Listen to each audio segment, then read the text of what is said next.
In realtà non ci sono cose che non si possono dire, c'è solo una gran consapevolezza di questo gruppo, di questa squadra anzi, perché veramente sta diventando ogni giorno di più una squadra consapevole dei propri mezzi, sapendo che non è la squadra più forte del campionato di Serie B, perché sicuramente sulla carta abbiamo delle formazioni che ci sono davanti.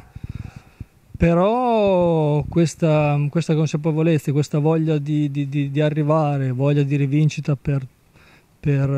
delle passate, anzi una passata stagione non fatta in maniera ottimale, sta portando veramente dei risultati strepitosi. Speriamo che tutto questo vada avanti il più a lungo possibile. Secondo me Torino, Padova, Sampdoria, paradossalmente anche il Verona ci sono tutte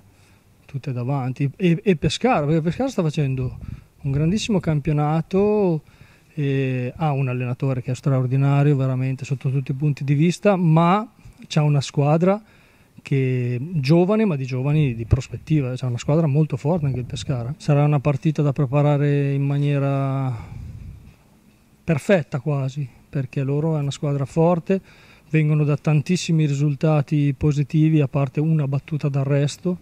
ma per il resto sta facendo gli ultimi 2 mesi e mezzo, penso che sia la formazione che ha fatto più punti in assoluto e che ha vinto più partite. Penso che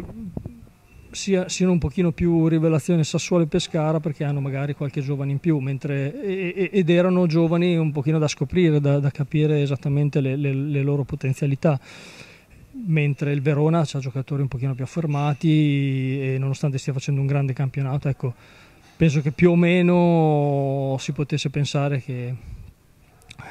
avrebbe avuto le qualità e le potenzialità per farlo. Ritorno al mister, l'ultima volta ci ha fatto uno scherzo perché abbiamo perso una partita, le ultime 2 volte bastava, anche se la penultima fu un pareggio che però poi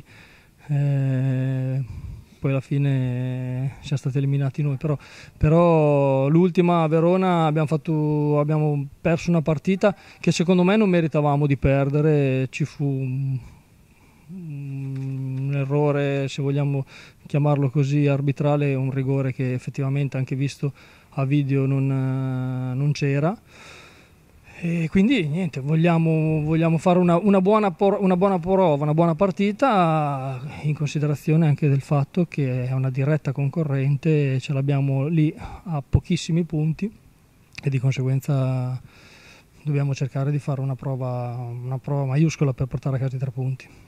In Serie B, con un campionato così lungo, le battute d'arresto sia a livello proprio di punti che psicologicamente sono difficili, insomma, da recuperare, mentre comunque non perdere, anche se un punto muove poco la classifica, ma comunque la muove e ti dà qualcosa. Può essere una verità, però il Sassuolo fino a questo momento in campo per pareggiare non c'è mai andato. Mi sembra assurdo che provi ad andare questa volta. È ovvio che il Sassuolo ha sempre questa grande attenzione alla fase difensiva e questa grande concentrazione per portare a casa i 3 punti, e sappiamo che quando giochiamo